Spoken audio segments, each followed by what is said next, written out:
दोस्तों नमस्कार। ये है मार्गदर्शन फॉर सिविल सर्विसेज। मैं अनुराग चौधरी। दोस्तों प्रीवियस ईयर्स पेपर्स रिवीजन श्रृंखला के अंतर्गत आज की वीडियो में आप पढ़ेंगे यूजीसी नेट परीक्षा के लिए महत्वपूर्ण राजनीति विज्ञान का जून 2012 का तृतीय प्रश्न पत्र। दोस्तों इसमें कुल हम 75 प्रश्नों को सॉल्व करेंगे जो आपके आगामी यूजीसी नेट परीक्षा के राजनीति विज्ञान विषय के लिए बहुत ही उपयोगी और महत्वपूर्ण है। तो आइए शुरू करते हैं आज का वीडियो। दोस्तों आप इसका पीडीएफ भी डाउनलोड कर सकते हैं, लिंक मैं डिस्क्रिप्शन बॉक्स में डाल दूंगा। आज की वीडियो का जो पहला प्रश्न है दोस्तों वो राजनीतिक सिद्धांत से संबंधित है। देखते हैं निम्नलिखित में से कौन सा कथन सत्य नहीं है। तो दोस्तों इसमें उत्तर व्यवहारवादी राजनीतिक सिद्धांत के बारे में चर्चा की गई है। जो सही कथन है पहले उनको देख लेते हैं। उत्तर व्यवहारवादी राजनीतिक सिद्धांत मूल्य और तथ्य में परस्पर संबंध स्थापित करता है। इसके अलावा उत्तर व्यवहारवादी राजनीतिक सिद्धांत का कार्य और प्रासंगिकता से संबंध होता है। उत्तर व्यवहारवादी राजनीतिक सिद्धांत परिवर्तनोन्मुखी होता है। तो दोस्तों इसमें जो बी ऑप्शन है वो आपका गलत है कि उत्तर व्यवहारवादी राजनीतिक सिद्धांत सजाति केंद्रीय होता है, जबकि उत्तर व्यवहारवादी राजनीतिक सिद्धांत सजाति केंद्रित नहीं होता है। अगला प्रश्न देखते हैं, सकारात्मक उदारवाद का किसमें विश्वास नहीं है। ऑप्शन है आपके कल्याण राज्य, नैनो अर्थात छोटे राज्य, नैतिक माध्यम के रूप में राज्य, और डी है आपका लघु या मिनिमल राज्य।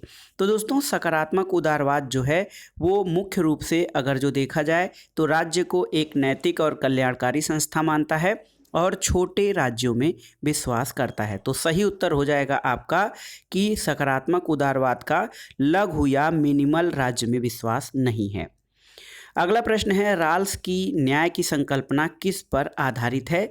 तो ऑप्शन है आपके वितरण सिद्धांत, समझौता सिद्धांत, अंतर सिद्धांत और संतृप्त पद्धति सिद्धांत। दोस्तों इसमें एक प्रकार से देखा जाए तो राल्स जो है वो वितरणात्मक न्याय, समझौता सिद्धांत और अंतर सिद्धांत इन तीनों की बात करता है।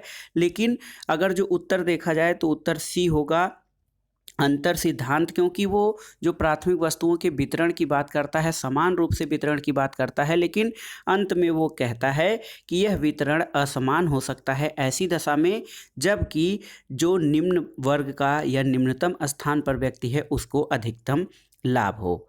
अगला प्रश्न देखते हैं दोस्तों, विचारधारा शब्द का प्रयोग सर्वप्रथम किस वर्ष किया गया था। तो विचारधारा शब्द का प्रयोग सबसे पहले 1797 में जो है वो एक फ्रांसीसी विचारक डेस्टुट डी ट्रेसी द्वारा किया गया था। तो आइडियोलॉजी या विचारधारा शब्द का प्रयोग सबसे पहले ट्रेसी का जो है वो देन है। अगला प्रश्न है, साम्यवाद को एशियाटिक फर्म में किसने अनुकूलित किया। ऑप्शन है एम.एन. राय, माओ से तुंग, लेनिन और ट्राटस्की। तो माओ से तुंग दोस्तों उसने मार्क्सवाद को ग्रामीण क्षेत्रों की जनता और उनके अनुसार उसने एशियाटिक फार्म के रूप में परिवर्तित किया। अगला प्रश्न है, एक कथन है कि संरचनात्मक कार्यात्मक विश्लेषण परिवर्तन में दुर्बल था, सामाजिक प्रक्रिया विश्लेषण राजनीति में और सिद्धांत में तुलनात्मक इतिहास दृष्टिकोण दुर्बल था। ये कथन किसका है। तो दोस्तों ये कथन है हंटिंगटन का, जो कि ये मानते हैं कि संरचनात्मक कार्यात्मक विश्लेषण परिवर्तन में दुर्बल था। अगला प्रश्न है, किसने मार्क्सवाद के वैकल्पिक दृष्टिकोण के रूप में कार्यात्मवाद की व्याख्या की है। तो दोस्तों मार्क्सवाद के वैकल्पिक दृष्टिकोण के रूप में कार्यात्मकवाद की व्याख्या W.G. रुंसीमैन ने की है। अगला प्रश्न है, किसने मानवीय व्यवहार को अनिवार्य इंजीनियरिंग अभिमुखीकरण देने का प्रयास किया है। तो संप्रेषण सिद्धांत के अंतर्गत जो है वो मानवीय व्यवहार को इंजीनियरिंग अभिमुखीकरण देने का प्रयास किया गया है। अगला प्रश्न है, कौन सा उदारीकरण का तत्व नहीं है। ऑप्शन है आपके विनियमन, विनौकरशाहीकरण, अपनियोजन और स्टैटिसेशन। तो दोस्तों ये तीनों जो शुरुआत के तीनों हैं, विनियमन, विनौकरशाहीकरण और अपनियोजन, ये उदारीकरण का तत्व है, जबकि स्टैटिसेशन जो है ये उदारीकरण का तत्व नहीं है। अगला प्रश्न, सूची 1 का सूची 2 से सुमेलन कराना है। देखिए सूची 1 में कुछ विचारक हैं और सूची 2 में उनके विचार और पुस्तकें हैं। Samuel P Huntington. तो दोस्तों सैमुअल पी हंटिंगटन का है क्लैश ऑफ सिविलाइजेशन यानी सभ्यताओं का टकराव। जोसेफ नाई का जो विचार है वो सॉफ्ट पावर या मृदु शक्ति के रूप में है। इमैनुअल वालरस्टीन का जो संबंध है दोस्तों वो है, नहीं सॉरी, सूसन स्ट्रेंज का संबंध जो है वो रिट्रीट ऑफ द स्टेट, और इमैनुअल वालरस्टीन का संबंध वर्ल्ड सिस्टम से है। तो सही ऑप्शन आपका हो जाएगा ऑप्शन ए। अगला प्रश्न है दोस्तों कि राजनीतिक दार्शनिकों से संबंधित मार्क्स निम्नलिखित में से किसको नहीं मानते हैं। तो कथन है कि मानव चेतना सामाजिक अस्तित्व का निर्धारण करती है, इसी को मार्क्स नहीं मानते हैं। मार्क्स का मानना है कि जो मार्क्सवाद का पद्धति है वो हीगल के पद्धति से बिल्कुल अलग है। हीगल जहां विचार और चेतना को प्रमुख बल देता है, लेकिन मार्क्स भौतिक परिस्थितियों पर या भौतिक चीज़ों पर बल देता है। मार्क्स कहता है कि विचार नहीं बल्कि भौतिक पदार्थ जगत का आधार है। अगला प्रश्न है सत्यवीर की कथा जिसका अनुवाद गांधी जी द्वारा गुजराती में किया गया था, वह निम्नलिखित में से किस में से थी। दोस्तों सत्यवीर की कथा जो है वो डायलॉग्स ऑफ प्लेटो से ली गई है। इसका अनुवाद गांधी जी द्वारा गुजराती में किया गया था। अगला प्रश्न है कौन सा अभिकथन सत्य है। प्लेटो का न्याय जो है वो एक विधिक संकल्पना है, तो ये गलत है। प्लेटो का न्याय एक नैतिक संकल्पना है। देखिए न्याय के लिए ग्रीक शब्द डिकायसून है, तो ये आपका सही कथन है। और ये देखिए प्लेटो के न्याय से तात्पर्य है कथनी और करनी में सत्यता और ईश्वर तथा व्यक्ति का ऋण चुकाना, ये भी नहीं सही है। और प्लेटो का न्याय संप्रभु की शक्तियों द्वारा प्रवर्तित और उसके नाम के लिए बनाए गए कानून और संस्थानों के अनुरूप है, तो ये गलत है। 3 कथन गलत हैं, जबकि न्याय के लिए ग्रीक शब्द डिकायसून है, ये सही है। तो याद रखिएगा न्याय के लिए ग्रीक भाषा के शब्द डिकायसून का प्रयोग किया गया है। स्टेट ऑफ नेचर, प्राकृतिक अवस्था पर लॉक के क्या विचार हैं। दोस्तों प्राकृतिक अवस्था पर लॉक का विचार ये है कि जो है कि सामाजिक अवस्था शांतिमय और सद्भावनापूर्ण थी, पूर्व सामाजिक और पूर्व राजनीतिक, इसके अलावा पूर्व सामाजिक तथा पूर्व राजनीतिक और सामाजिक और राजनीतिक। तो सही उत्तर देखा जाए तो जो स्टेट ऑफ नेचर लॉक की प्राकृतिक अवस्था है ये एक पूर्व राजनीतिक अवस्था थी। अगला प्रश्न देखते हैं दोस्तों कौन सा अभिकथन सत्य है। देखिए सही कथन आपको ढूंढना है। द प्रिंस में गणतंत्र में राजनीतिक स्थिरता बनाए रखने के लिए मांगे उपलब्ध कराने का विचार किया गया है, तो इसके आधार पर जो है राजतंत्र की बात की गई है। द डिस्कोर्सेज में जागीरों में राजनीतिक स्थिरता बनाए रखने की अपेक्षाएं प्रतिपादित की गई हैं, ये भी सही नहीं है। सही है देखिए द प्रिंस राजाओं की गुणताओं से संबंधित है। द डिस्कोर्स में नागरिकों की मांगों पर अपेक्षाकृत अधिक बल दिया गया है, तो आपका सी सही विकल्प है। अगला प्रश्न है किसने कहा है कि मानव स्वभाव सामाजिक संबंधों की समष्टि होती है। दोस्तों मानव स्वभाव सामाजिक संबंधों की समष्टि है, यह कथन मानवेंद्र नाथ राय का है। अगला प्रश्न है अरविंदो या महर्षि अरविंद मुख्यतः किसके लिए विख्यात हैं। तो महर्षि अरविंद की पुस्तक है लाइफ डिवाइन, और इन्होंने आध्यात्मिक राष्ट्रवाद और निष्क्रिय प्रतिरोध के सिद्धांत का विकास किया था। अगला प्रश्न है कथन कारण से संबंधित है। कथन है प्लेटो का न्याय सही कार्य करने की प्रवृत्ति का प्रतिपादन करता है और अन्याय झेलने से अच्छा है अन्याय करना। तो दोस्तों ए सही है लेकिन आर गलत है, तो इसमें से विकल्प सी आपका सही हो जाएगा। यहाँ पर देखिए 19वां प्रश्न जो है वो लेखक और उनकी पुस्तकों से सही मिलान कराना है। तो देखिए फ्रेडरिक हेयर का जो बुक का नाम है दोस्तों वो है आपका the road to serfdom. John Rawls की पुस्तक है a theory of justice. Amartya Sen का जो है वो है, अमर्त्य सेन की पुस्तक का नाम जो है वो हिंदी में दिया गया है अरस्तु की द पॉलिटिकस है, और अमर्त्य सेन का है न्याय का विचार। अगला प्रश्न है अरस्तु के कार्योत्पादन सिद्धांत में निम्नलिखित का सही क्रम क्या है। भौतिक कारण, औपचारिक कारण, अंतिम कारण और निमित्त कारण। तो इसमें जो अरस्तू के कार्योत्पादन सिद्धांत का सही अनुक्रम है वो इस प्रकार है। सबसे पहले भौतिक कारण आता है, फिर निमित्त कारण, उसके बाद औपचारिक कारण और फिर आएगा अंतिम कारण। तो ये सही ऑप्शन इस प्रकार से आपका हो जाएगा। तुलनात्मक राजनीति से संबंधित प्रश्नों को देखते हैं। निम्नलिखित में से कौन से दृष्टिकोण से सर्वप्रथम लोकतंत्र और समाजवाद की समीक्षा आरंभ की गई थी? तो एलाइट का सिद्धांत। एलाइट का सिद्धांत जो है लोकतंत्र और समाजवाद की समीक्षा आरंभ की गई, और जो सोशल थिंकर्स थे, समाज वैज्ञानिकों ने अभिजनवादी सिद्धांत की नींव रखी और इसमें सबसे पहले लोकतंत्र और समाजवाद की समीक्षा आरंभ की गई थी।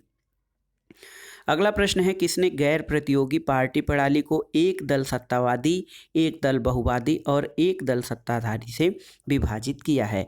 तो राजनीतिक दलों का ये वर्गीकरण दोस्तों ला पलम्बोरा और मायरन वीनर द्वारा किया गया था। अगला प्रश्न है, किस प्रकार की सरकार में सरकारें विधानमंडल के अनिवार्य भाग के रूप में द्वितीय सदन होती हैं? तो ऑप्शन आपका सही उत्तर है दोस्तों, ये संघीय सरकार में जो सरकारें होती हैं विधानमंडल के अनिवार्य भाग के रूप में द्वितीय सदन होती हैं।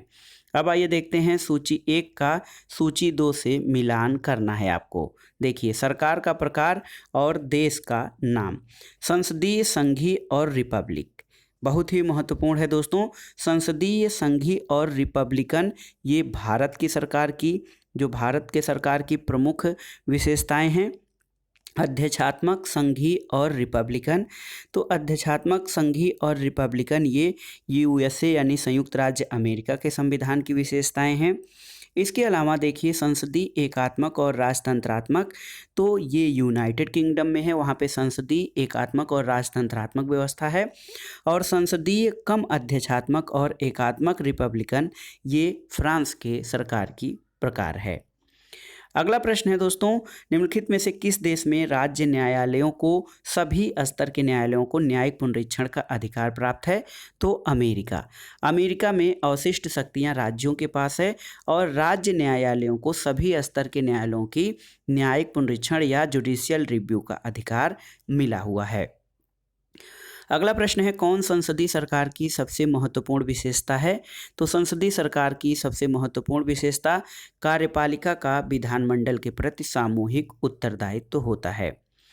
अगला प्रश्न है, केसी वेयर द्वारा कौन सी संघीय पद्धतियों को अन्य संघीय पद्धतियों के जांच के लिए मॉडल पद्धति माना गया है? तो ये है अमेरिका की संघीय पद्धति।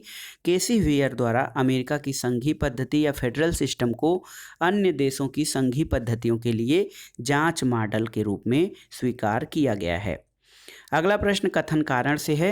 कथन है कि संकट की स्थिति के लिए अध्यक्षात्मक पद्धति उपयुक्त होती है, ये सही है, और राष्ट्रपति की पदावधि निश्चित होती है। तो दोस्तों दोनों कथन सही हैं, लेकिन कारण जो है आर की सही व्याख्या नहीं करता है, इसलिए बी ऑप्शन सही हो जाएगा। भारतीय संविधान से संबंधित देखिए, आमंड की राजनीतिक व्यवस्था की विशेषताएं अधिकतर में से किसके राजनीतिक व्यवस्था से मिलती जुलती हैं? दोस्तों आमंड के जो राजनीतिक व्यवस्था की विशेषताएं हैं ये यूनाइटेड स्टेट्स ऑफ अमेरिका के राजनीतिक व्यवस्था से मिलती जुलती है। अगला प्रश्न है, कौन राजनीतिक संगठनों के सांस्थानिकीकरण और प्रक्रियाओं के साथ राजनीतिक विकास का संबंध मानते हैं? तो ये है हंटिंगटन। सैमुअल पी हंटिंगटन राजनीतिक संगठनों के सांस्थानिकीकरण और प्रक्रियाओं के साथ राजनीतिक विकास का संबंध मानते हैं।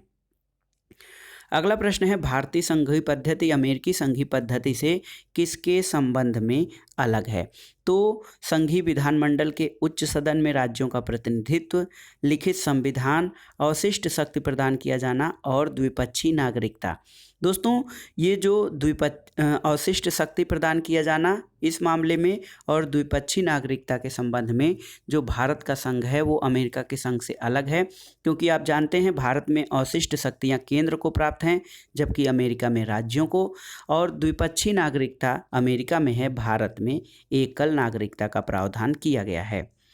अगला प्रश्न है, संविधान सभा किसके अंतर्गत स्थापित की गई थी? तो संविधान सभा जो है वो कैबिनेट मिशन योजना के अंतर्गत स्थापित की गई थी। एक कथन है, भारत का संविधान आशा और प्रेरणा की अपेक्षा भय और संतरास में बना था। किसने कहा है? दोस्तों, पॉल ब्रास का कथन है कि भारत का संविधान आशा और प्रेरणा की अपेक्षा भय और संतरास में बना था। अगला प्रश्न है, संविधान का कौन सा अनुच्छेद विधानमंडल को असंवैधानिक और अमान्य घोषित होने से रोक सकता है? तो ये है अनुच्छेद 31 बी। ये विधानमंडल को असंवैधानिक और अमान्य घोषित होने से रोकता है। अनुच्छेद 31 बी का प्रथम संविधान संशोधन 1951 के द्वारा संविधान में जोड़ा गया था। अगला प्रश्न है, भारतीय संविधान में कौन से संशोधन से शिक्षा के अधिकार को मौलिक अधिकार घोषित किया गया? याद रखिएगा, 86वां संविधान संशोधन 86 जो संविधान संशोधन है, इसके द्वारा शिक्षा के अधिकार को मौलिक अधिकार घोषित किया गया है। अगला प्रश्न है, कौन सा कथन सही नहीं है? सही कथन है, आपात स्थिति की प्रथम घोषणा 1962 में की गई थी। ये आपका सही है। आपात स्थिति की द्वितीय घोषणा 1971 में की गई थी। आपात स्थिति की तृतीय घोषणा 1975 में की गई थी। लेकिन आपात स्थिति की दूसरी और तीसरी घोषणाएं 1978 में निरस्त की गई थी। ये गलत है। आपात स्थिति की दूसरी और तीसरी घोषणाएं 1977 में निरस्त की गई थी। अगला प्रश्न है दोस्तों, केंद्र और राज्यों के बीच विवाद पर निर्णय के लिए भारत के सर्वोच्च न्यायालय की शक्तियां किसके अंतर्गत आती हैं? तो मूल क्षेत्राधिकार के अंतर्गत केंद्र और राज्यों के बीच विवाद पर निर्णय के लिए भारत के संघीय न्यायालय सर्वोच्च न्यायालय की शक्तियां शामिल होती हैं। अगला प्रश्न है, स्वतंत्र और निष्पक्ष चुनाव सुनिश्चित करने के लिए और पंचायतों के निर्वाचन का संचालन करने के लिए किसमें शक्ति निहित की जानी चाहिए? तो दोस्तों, राज्य निर्वाचन आयोग में पंचायत चुनाव के अंतर्गत उसकी शक्ति जो है वो राज्य निर्वाचन आयोग में निहित होती है और इसकी नियुक्ति राज्यपाल संविधान के अनुच्छेद 243 के अंतर्गत करते हैं। अगला प्रश्न कथन कारण से संबंधित है। कथन है, भारत के राष्ट्रपति राज्य के संवैधानिक प्रमुख होते हैं। ये सही है। कारण है, प्रधानमंत्री की अध्यक्षता में मंत्रिपरिषद के पास सभी शक्तियां निहित होती हैं। तो दोस्तों, भारत का राष्ट्रपति जो है वो राज्य का संवैधानिक प्रमुख होता है और हमारी राजनीतिक और प्रशासनिक व्यवस्था का मुख्य कार्यकारी अधिकारी मंत्रिपरिषद होती है, जिसका नेतृत्व प्रधानमंत्री करते हैं। तो ए और आर दोनों सही हैं और आर ए की सही व्याख्या करता है। अगला प्रश्न है, भारत के कुछ राष्ट्रपति हैं, उनका सही क्रम क्या है? डॉक्टर जाकिर हुसैन, डॉक्टर राजेंद्र प्रसाद, शंकर दयाल शर्मा और आर वेंकट रमण। तो सबसे पहले आप जानते हैं कि डॉक्टर राजेंद्र प्रसाद भारत के प्रथम राष्ट्रपति थे। उसके बाद डॉक्टर जाकिर हुसैन का नंबर आता है, फिर आर वेंकट रमण आते हैं दोस्तों, और फिर डॉक्टर शंकर दयाल शर्मा। तो 2, 1, 4, 3 सही उत्तर आपका हो जाएगा ऑप्शन बी। अगला है दोस्तों, भारतीय राजनीति को मांगजन्य व्यवस्था और आदेशात्मक व्यवस्था के बीच संघर्ष का काल किसने माना है? तो लॉयड और सुजेन रुडोल्फ ने भारतीय राजनीति को मांगजन्य व्यवस्था और आदेशात्मक व्यवस्था के बीच संघर्ष को काल माना है। जाति आधारित आरक्षणों को क्या माना जाता है? तो दोस्तों, सकारात्मक भेदभाव माना जाता है जाति आधारित आरक्षण को।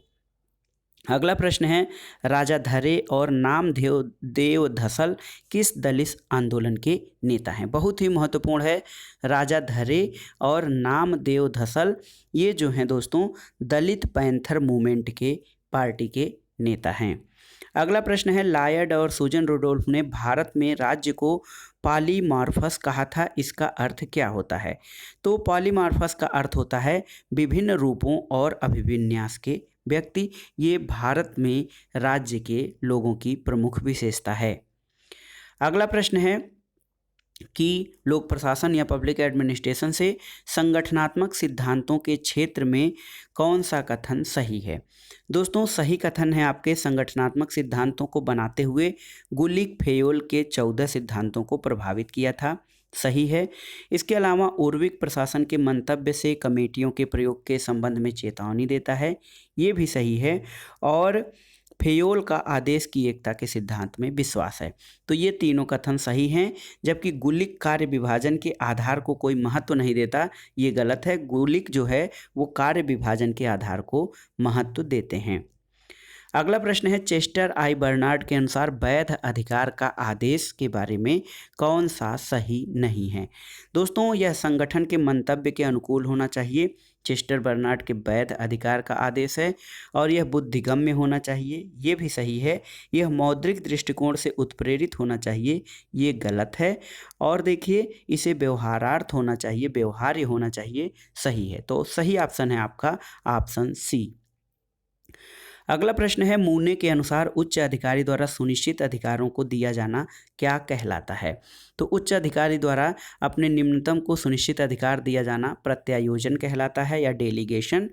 और अगला प्रश्न है, किसने विकास प्रशासन को ऐसे परिभाषित किया है, यह क्रियोन्मुखी उद्देश्योन्मुखी प्रशासनात्मक पद्धति है। तो दोस्तों, एडवर्ड बीडनर ने जो है प्रशासन को क्रियोन्मुखी उद्देश्योन्मुखी प्रशासनात्मक पद्धति माना है।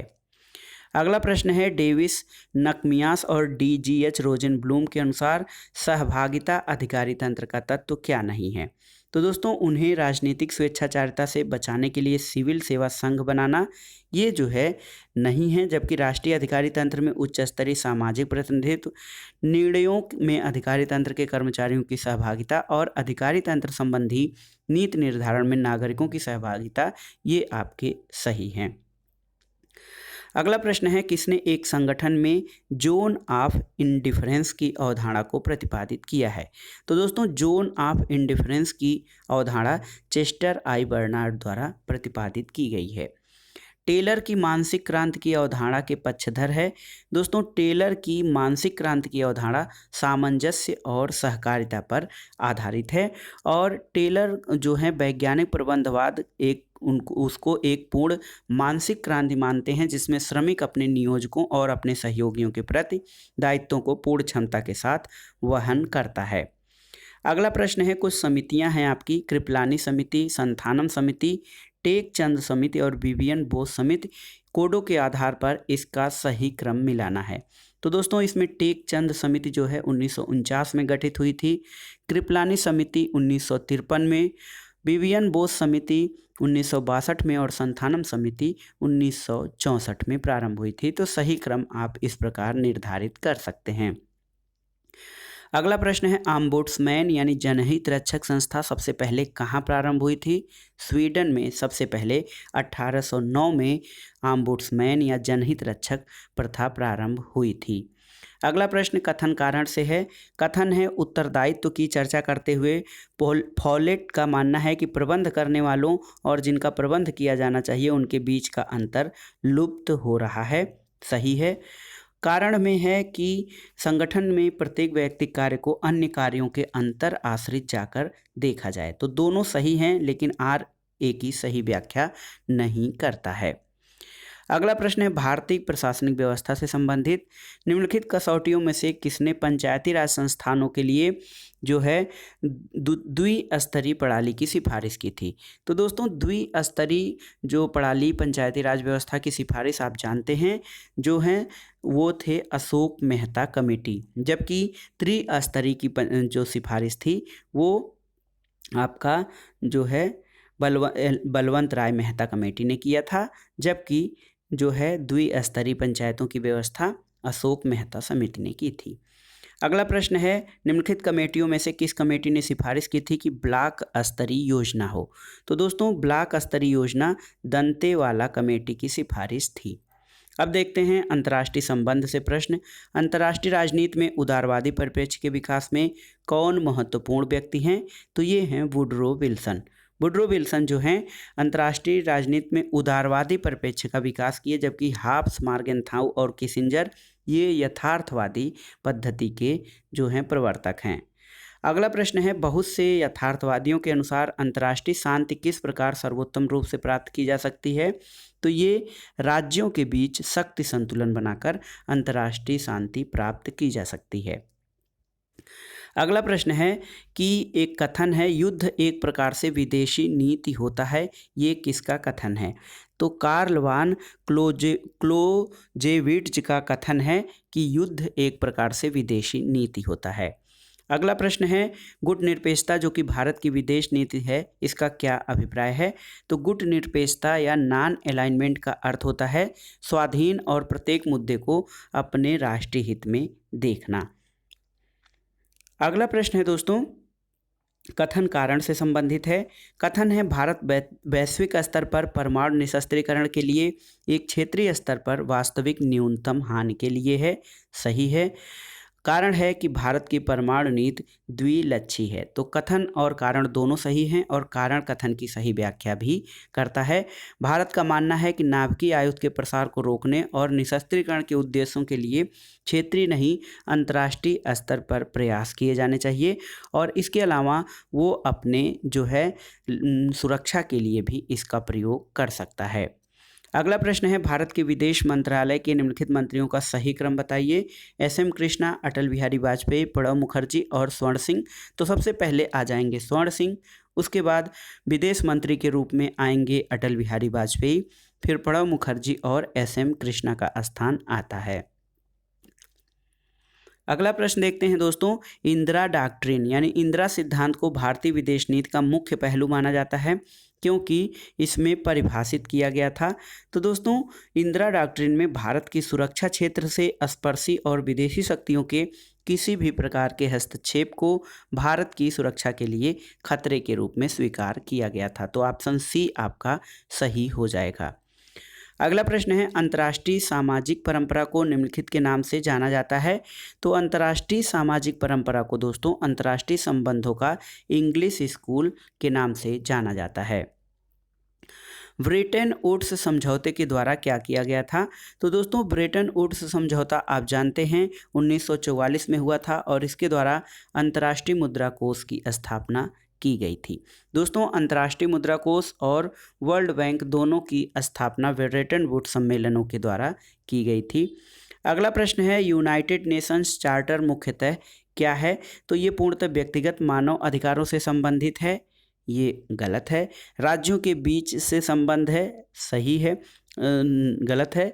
देखिए, और जो है शांति, न्याय, स्वतंत्रता और आर्थिक तथा सामाजिक अधिकारों जैसे व्यापक विषयों के लिए है, ये सही है। और बड़ी, मध्यम और छोटी शक्तियों के अधिकार और कर्तव्यों के लिए है, ये गलत है। तो यूनाइटेड नेशंस का चार्टर मुख्य रूप से शांति, न्याय, स्वतंत्रता और आर्थिक तथा सामाजिक अधिकारों जैसे व्यापक विषयों के लिए बनाई गई है। अगला प्रश्न है, भारत श्रीलंका समझौते का मुख्य प्रयोजन क्या था? तो ये था सिंघली और तमिलों के बीच सजातीय विषयक संघर्ष समाप्त करना। ये भारत श्रीलंका समझौते का मुख्य उद्देश्य था। अगला प्रश्न है, एशिया पैसिफिक इकोनॉमिक कोऑपरेशन यानी एपेक फोरम जो है वो क्या है? दोस्तों, एपेक फोरम के संबंध में ये क्षेत्रीय समूहों के प्रति अपेक्षाकृत सामान्य प्रवृत्ति का भाग है। विश्व के आधे से अधिक जीडीपी इसके पास है और सदस्य राज्य हैं जिनमें सत्तावादी शासन और लोकतंत्रात्मक दोनों शामिल है और एपेक को प्रशांत महासागरीय तटीय मंच के रूप में मुक्त व्यापार के लिए ये समूह गठित किया गया है। अगला प्रश्न है दोस्तों, शीत युद्ध या कोल्ड वार के प्रति यूएस दृष्टिकोण मूल रूप से किसमें स्पष्ट किया गया था? तो ट्रूमैन डॉक्ट्रिन या ट्रूमैन सिद्धांत में शीत युद्ध के प्रति यूएस के दृष्टिकोण से मूल रूप को इसमें स्पष्ट किया गया था। और कोल्ड वार या शीत युद्ध को दोस्तों एक विचारधारात्मक युद्ध भी कहा जाता है। अगला प्रश्न है, किस पुस्तक में भारत की राजनीति पर अध्याय है? इसमें जो कंपैरेटिव पॉलिटिक्स टुडे नामक पुस्तक है, ये जे पावल और आमंड की पुस्तक है। इसमें जो है दोस्तों भारत की राजनीति पर एक अध्याय दिया गया है। अगला प्रश्न है, political economy of development in India पुस्तक के लेखक कौन हैं? तो political economy of development in India पुस्तक के लेखक प्रणब वर्धन है। याद रखिएगा, Pranab Vardhan, political economy of development in India.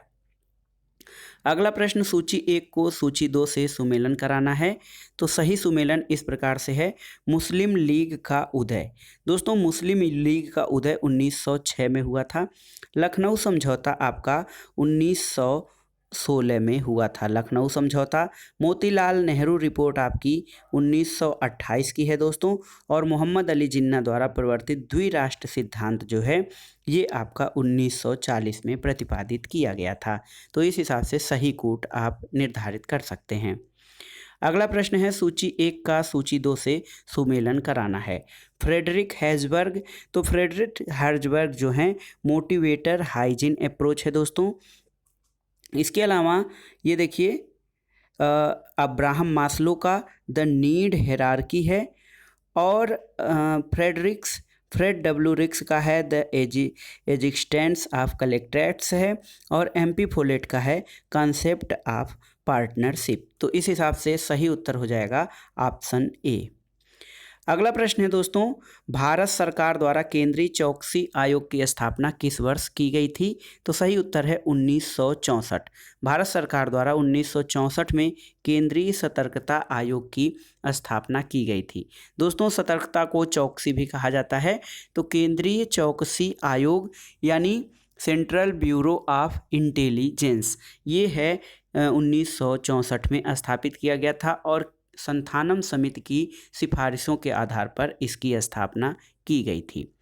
अगला प्रश्न है और इस वीडियो का आखिरी प्रश्न है दोस्तों, नाभिकीय युद्ध नीति के क्षेत्र में MAD से क्या अभिप्राय है?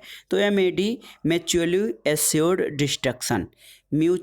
एश्योर्ड डिस्ट्रक्शन जो है वो नाभिकीय युद्ध नीति के संबंध में MAD का अर्थ होता है। तो ये था आज का वीडियो दोस्तों। इसमें हमने UGC नेट परीक्षा के लिए महत्वपूर्ण जून 2012 का तृतीय प्रश्न पत्र देखा, जिसमें हमने 75 प्रश्नों को सॉल्व किया जो आपके आगामी NTA UGC नेट परीक्षा के लिए बहुत ही महत्वपूर्ण है। राजनीति विज्ञान के ये प्रश्न आपको आगामी परीक्षाओं के लिए भी सफलता में सहायक सिद्ध होंगे, ऐसा मुझे विश्वास है। दोस्तों वीडियो आपको कैसा लगा हमें कमेंट बॉक्स में ज़रूर बताइएगा। वीडियो को लाइक करें, शेयर करें और इस चैनल मार्गदर्शन फॉर सिविल सर्विसेज को सब्सक्राइब करें। वीडियो देखने के लिए धन्यवाद। नमस्कार दोस्तों।